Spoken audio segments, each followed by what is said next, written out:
हमको ना ये सीयूईटी पीजी का एग्जाम देना है, बट कौन कौन एलिजिबल है, तो आपको एलिजिबिलिटी पता होनी चाहिए। तो यहाँ अब हम ये देखेंगे कि भाई पैटर्न क्या रहता है, एग्जाम पैटर्न है ना, कौन सा पेपर हिंदी में मिलता है आपको, मतलब बाइलिंगुअल, और कौन सा नहीं मिलेगा।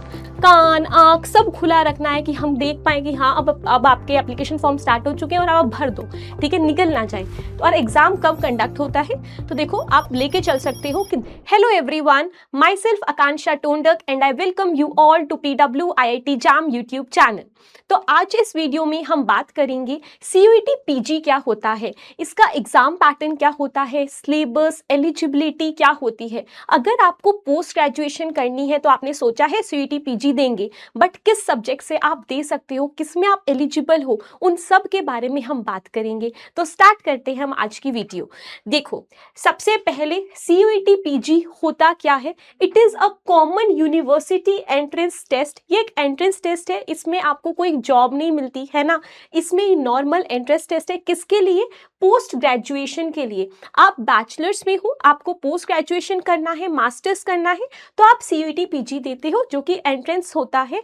हर एक इंडिया में जितनी भी आपकी यूनिवर्सिटीज़ है, जो कि सेंट्रल भी हो सकती है, स्टेट भी, प्राइवेट भी और गवर्नमेंट फंडेड भी, बहुत सारी यूनिवर्सिटीज़ इसमें पार्टिसिपेट करती है और आप किसी भी यूनिवर्सिटी में जाके एडमिशन ले सकते हो, बट इस एंट्रेंस टेस्ट को देना कंपल्सरी होता है, ठीक है। अब देखो, अगर मैं बोलूँ हमको ना ये सीयूईटी पीजी का एग्जाम देना है, बट कौन कौन एलिजिबल है, तो आपको एलिजिबिलिटी पता होनी चाहिए। तो यहाँ पर मेंशन्ड है कि अगर आप बैचलर्स कर रहे हैं और बैचलर्स में आप फाइनल ईयर में होने चाहिए, तभी आप एलिजिबल होंगे ये एग्जाम को देके पोस्ट ग्रेजुएशन में एडमिशन लेने के लिए। मतलब मैं ये बोल रही हूँ कि अगर कोई बच्चा है, ठीक है, अगर कोई बच्चा है वो सेकेंड ईयर में है, वो किस में है, सेकेंड ईयर में, और कोई बच्चा है जो फाइनल ईयर में है, तो जो फाइनल ईयर वाला बच्चा है ना, वो अगर एग्जाम देगा बैचलर्स में और उसका अगर सीयूईटी पीजी में नंबर आ गया, तो वो पोस्ट ग्रेजुएशन कर सकता है, वो एलिजिबल है। बट जो सेकेंड ईयर वाला बच्चा एग्जाम देगा, अगर वो प्रैक्टिस के लिए दे रहा है तो वो दे सकता है, बट उसको एडमिशन नहीं मिलेगा पोस्ट ग्रेजुएशन में। समझ गए। तो यहाँ पर लिखा हुआ है candidates who have passed bachelors degree, या तो उन्होंने कर ली है, ठीक है, या तो वो कर रहे हैं, देखो, परसुइंग देयर बैचलर डिग्री और equivalent examination and appearing in the final year. Very very important, final year में होने चाहिए। अगर अपीयरिंग हो तो सेकेंड ईयर में नहीं, फर्स्ट ईयर में नहीं, फाइनल ईयर में आप होने चाहिए, तब आप एलिजिबल हो सीयूईटी पीजी एग्जाम देने में और एडमिशन लेने में, ठीक है। देन उसके बाद देखो और क्या गिवन है यहाँ पर क्वालिफिकेशन, जैसे मैंने बोला आप बैचलर्स में हो, परसुइंग हो या फिर कर चुके हो, ठीक है। फिर मिनिमम मार्क्स, अब देखो यहाँ पर ना मिनिमम मार्क्स वैरी करते हैं यूनिवर्सिटी टू यूनिवर्सिटी। कुछ यूनिवर्सिटी 50 to 55% भी मांगती है, कोई 45 भी मांग लेती है।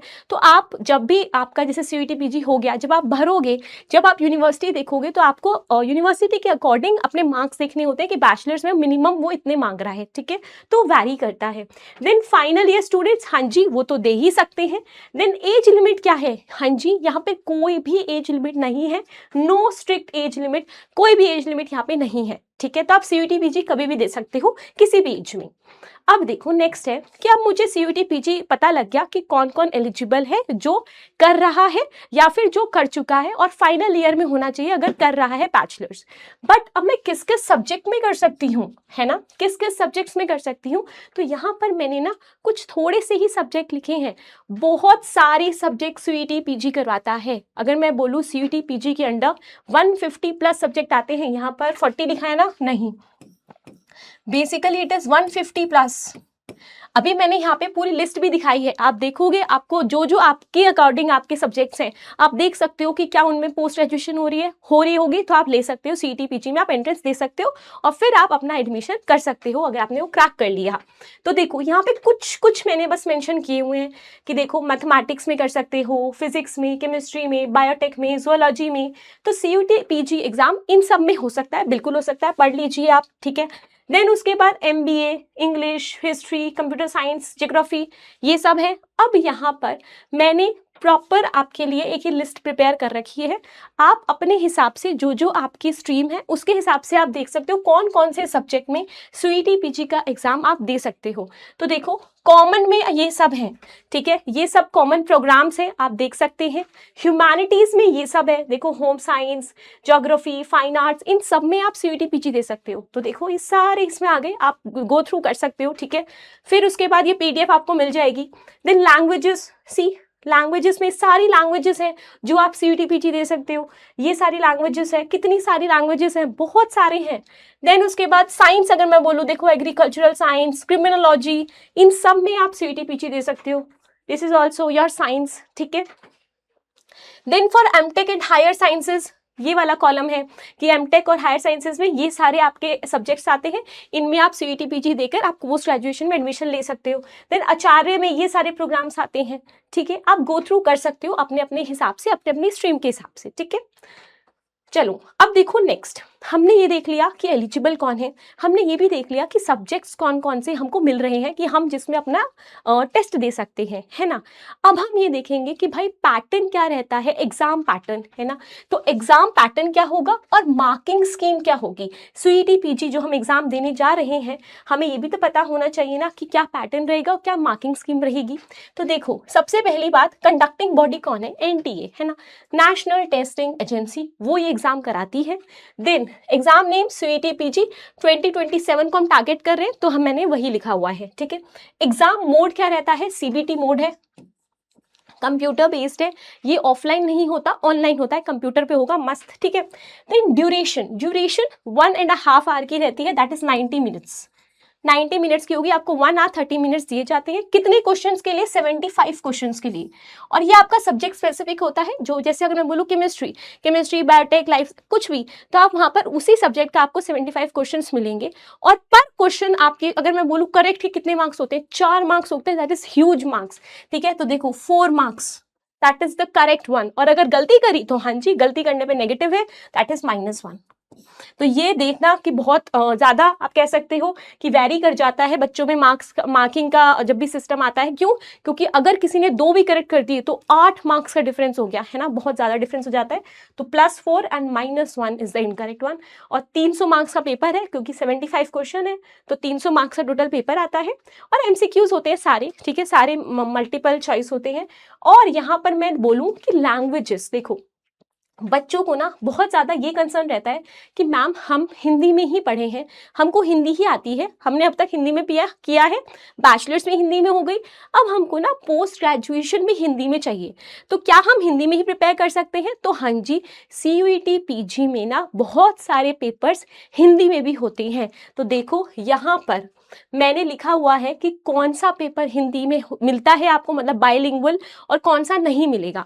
तो see the medium of the question paper for CET PG, यहाँ पे 2027 है, ठीक है, will be in English and Hindi, that is bilingual. Bilingual होगा एक्सेप्ट किसमें, आपको एमटेक में नहीं मिलेगा बाइलिंगुअल, आपको हायर साइंसेस में नहीं मिलेगा। ये कौन सा कॉलम था जो मैंने अभी दिखाया था, आप चेक कर सकते हैं, ठीक है। जो जो उस कॉलम में मेंशन्ड है एमटेक और हायर साइंसेस में, उनमें आपको बाइलिंगुअल नहीं मिलता, सिर्फ और सिर्फ इंग्लिश मिलती है।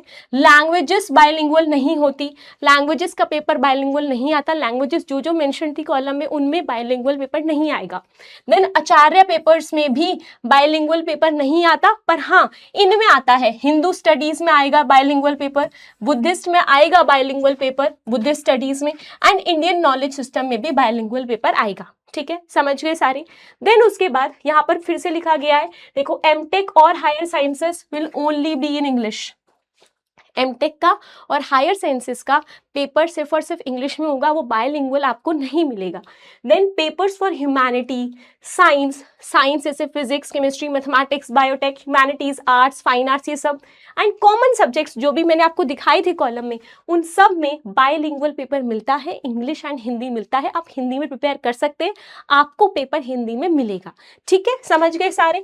तो ये और ये पॉइंट हमने डिस्कस कर लिया। अब यहाँ पर दोबारा से वो लैंग्वेजेस वाला लिखा है कि जब भी आप लैंग्वेज का पेपर दे रहे हैं तो आपको आपको बायलिंगुअल नहीं मिलेगा, एक्सेप्ट दीज लैंग्वेजेस पेपर, इनमें आपको बायलिंगुअल पेपर मिलेगा। ये फिर से वही चीज़ लिखी गई है। अब आपको क्लियर हो गया होगा कि मीडियम ऑफ पेपर क्या रहता है, बायलिंगुअल भी रहता है, सिर्फ इंग्लिश भी रहता है। किसके लिए सिर्फ इंग्लिश है? इसके लिए, एमटेक और हायर साइंसेस के लिए। बायलिंगुअल किसके लिए? इसके लिए ह्यूमैनिटीज, साइंस, कॉमन सब्जेक्ट, सबके लिए बायलिंगुअल है। ठीक है, चलो आगे बढ़े। अब देखो, अब हमने ये भी देख लिया कि मीडियम क्या रहेगा, हमने ये भी देख लिया कि एग्जाम पैटर्न क्या रहेगा, मार्किंग स्कीम क्या रहेगी। अब हम देखने जा रहे हैं कि एप्लीकेशन स्टार्ट कब होता है, हमको कब अपने कान आँख सब खुला रखना है कि हम देख पाए कि हाँ अब आपके एप्लीकेशन फॉर्म स्टार्ट हो चुके हैं और आप भर दो, ठीक है, निकल ना जाए। तो और एग्जाम कब कंडक्ट होता है, तो देखो आप लेके चल सकते हो कि दिसंबर अराउंड में आपके ऑलमोस्ट हर ईयर जब से स्टार्ट हुआ है CUET PG, दिसंबर अराउंड में आपका एप्लीकेशन फॉर्म निकल जाता है और मार्च में आपका पेपर हो जाता है। ठीक है, तो आपको ध्यान रखनी है डेट, क्या बोला मैंने, दिसंबर बोला है जब आपका एप्लीकेशन फॉर्म निकल जाता है अराउंड दिसंबर, एंड मार्च में ये एग्जाम कंडक्ट हो जाता है। तो आपको 2-3 महीने मिलते हैं प्रिपेयर करने के लिए, बट उससे पहले ही आप अपनी प्रिपरेशन स्टार्ट करके रखना। दिसंबर के लिए मत बैठना कि हम पहले एप्लीकेशन फॉर्म भरेंगे फिर हम मार्च में एग्जाम देंगे और तब तक हम पढ़ लेंगे, नहीं। सब बच्चे पहले ही पढ़ के रखते हैं, तो आपको पहले ही पढ़ के रखना है, अपना सिलेबस कंप्लीट करके रखना है। और अगर मैं बात करूं कि इसमें पेपर कैसा टाइप का होता है, किसी भी सब्जेक्ट में अगर मैं बोल रही हूँ, तो किसी भी सब्जेक्ट में अपना कोर आपको आना चाहिए। कोर मतलब बेसिक नॉलेज आपको होनी चाहिए। जो हम बैचलर में पढ़ते हैं वो पूरा फाउंडेशन ही पढ़ते हैं, तो आपको पूरा अपना बैचलर का सिलेबस आना चाहिए, पूरे फाउंडेशन स्ट्रांग होनी चाहिए और आप इस एग्जाम को इजीली निकाल सकते हैं। इतना डिफिकल्ट एग्जाम नहीं होता। ठीक है, ओके। अब देखो आगे, अब हमने बात कर ली कि एप्लीकेशन हमने दिसंबर के अराउंड में भरा और मार्च में पेपर हो गया। तो अब एप्लीकेशन फॉर्म होता कितने का है, तो यहाँ पे मैंने एप्लीकेशन फीस भी बताई हुई है आपको कि देखो जनरल कैटेगरी का अगर मैं बोलूँ सिर्फ एक पेपर की फीस 700 होती है। और क्या आप एक से ज़्यादा पेपर दे सकते हैं? हाँ जी, दे सकते हैं। यही तो अच्छी बात है CUET PG में कि यहाँ पर आप एक से ज़्यादा पेपर भी दे सकते हैं। तो 1400 होता है अप टू 2 टेस्ट पेपर्स। ठीक है, फिर EWS और OBC का 16 आप कह सकते हो 600 है पर पेपर, और फिर है 1200, और SC ST और थर्ड जेंडर का 600 पर पेपर अगेन, और ये 1100, और फिर PWBD का होता है 600 पर पेपर अगेन, एंड देन 1000। ठीक है, तो ये है आपकी एप्लीकेशन फीस। जब आप एप्लीकेशन फॉर्म भरते हो तो आपको ये सबमिट करनी होती है। ठीक है, देन अब मैंने यहाँ पे बात करी थी कि CUET PG में ना देखो कितने सारे सब्जेक्ट्स मिल रहे हैं आपको कि हाँ आप इनमें पोस्ट ग्रेजुएशन कर सकते हो। और मैंने बोला कि बहुत सारी यूनिवर्सिटीज़ इसमें पार्टिसिपेट करती है, तो एक ये बहुत अच्छी अपॉर्चुनिटी हो जाती है बच्चों के लिए कि सिर्फ एक एग्ज़ाम दो, एक एंट्रेंस दो और इतने सारे आपके लिए रास्ते खुल गए एक तरीके से कि किसी भी यूनिवर्सिटी में जा सकते हो, है ना, अपनी मन पसंदीदा। तो यहाँ पर मैंने मेंशन किया हुआ है कि सेंट्रल यूनिवर्सिटी कौन कौन पार्टिसिपेट करता है, बहुत सारी हैं, 100+ हैं। तो central university, state universities, government institutions और फुल्ली फंडेड, जो गवर्नमेंट फुल्ली फंडेड यूनिवर्सिटीज़ होती है वो यूनिवर्सिटीज़, एंड प्राइवेट और डीम्ड यूनिवर्सिटीज़, ये सारी पार्टिसिपेट करती हैं CUET PG में। आपको प्रॉपर अगर लिस्ट चाहिए तो आप NTA की साइट पे जाना, CUET PG टाइप करना, आपको सारी लिस्ट भी मिल जाएगी कौन कौन सी सेंट्रल यूनिवर्सिटी, स्टेट और प्राइवेट कौन कौन सी पार्टिसिपेट करती है, पूरी लिस्ट भी मिल जाएगी। ठीक है, अब देखो लास्ट में हम डिस्कस कर रहे हैं कि भाई हमने ये तो बात सुन ली कि CUET PG का एग्ज़ाम पैटर्न क्या है, वो कौन कौन से सब्जेक्ट्स ऑफर कर रहा है, मार्किंग स्कीम क्या है, एप्लीकेशन कब स्टार्ट होती है, सब कुछ डिस्कशन हो गया, कौन सी यूनिवर्सिटीज़ आ रही हैं। बट इसके बेनिफिट्स क्या हैं? देखो एक तो बेनिफिट यही है कि आपको इतने सारे वेराइटी ऑफ सब्जेक्ट्स दिख रहे हैं कि आप इनमें पोस्ट ग्रेजुएशन कर सकते हो अगर आप एलिजिबल हो, है ना। और इतनी सारी यूनिवर्सिटीज़ एक ही टेबल पर आ रही हैं कि लो अब अपना हमारा एक एग्ज़ाम दो और फिर किसी भी यूनिवर्सिटी में एडमिशन ले लो अपने पसंदीदा से, है ना। तो बस यही इसका बेनिफिट है। सबसे पहली बात, admission to top universities, central universities आती हैं इसमें टॉप की, है ना। तो आप इसमें आराम से एडमिशन ले सकते हो एग्ज़ाम क्रैक करके। आपको क्या क्या मिलता है, बहुत अच्छी फैकल्टीज़ होती हैं, है ना, तो एक्सपीरियंस फैकल्टीज़ मिलेंगी, आपको लैब एक्सपोजर बहुत अच्छा मिलता है, रिसर्च अपॉर्चुनिटीज़ बहुत अच्छी मिलती है। तो टॉप यूनिवर्सिटीज़ में एडमिशन मिलेगा। Single exam for multiple university, सिर्फ एक एग्जाम भरना है आपको और फिर आपको बहुत सारी यूनिवर्सिटीज़ के रास्ते खुल जाएंगे, है ना। देन बेटर करियर अपॉर्चुनिटीज, एक तरीके से आप सोच सकते हो ये टैग हुआ ना कि हाँ आपने मास्टर्स करी है इस कॉलेज से, तो वो अच्छा कॉलेज होगा, तो आपको एक प्रोफाइल मिल जाती है कि हाँ इसने अच्छे कॉलेज से मास्टर्स किया है, तो it is like a tag. तो yes it is better for career opportunities. आप आगे जब गवर्नमेंट जॉब्स करोगे या फिर प्राइवेट जॉब्स करोगे उसमें देखा जाएगा आपके रिज्यूमे में, है ना। Then more exposure in research areas, आपको अच्छी लैब मिलेंगी तो आपको रिसर्च एरियाज में और ज़्यादा एक्सपोजर मिलेगा। Fair and merit based procedure, simple एक एंट्रेंस बेस्ड एग्जाम है, सब एग्जाम देंगे, सब नॉर्मल सीबीटी मोड में देंगे, और जिसका क्रैक हो जाएगा, जिसकी कट ऑफ से ज़्यादा आएगा वो एडमिशन ले लेगा। तो सिंपल प्रोसीजर है, मेरिट बेस्ड है ना, ट्रांसपेरेंट है, सेव्स टाइम एंड एफर्ट, क्योंकि सिर्फ और सिर्फ हमें एक ही एग्ज़ाम देना है और बहुत सारी यूनिवर्सिटीज़ हमारे लिए ऑप्शन में खुल जाएंगी, तो हमारा टाइम भी बचेगा और एफर्ट भी बचेगा, है ना।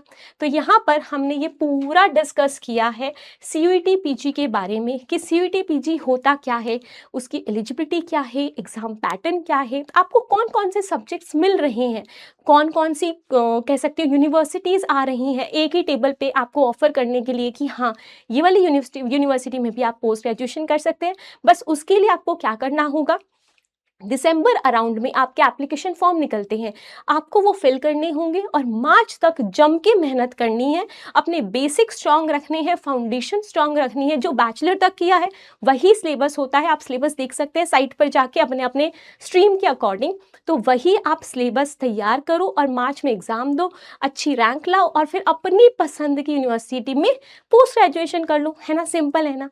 तो बस आई होप आपको ये वीडियो अच्छी लगी होगी, है ना, आपको सब कुछ क्लैरिटी मिल गई होगी सीयूईटी पीजी एग्जैक्टली है क्या, क्या ऑफर करता है। हम मिलेंगे अगली वीडियो में, तब तक के लिए अच्छे से पढ़िए और अपना ख्याल रखिए। Bye bye everyone.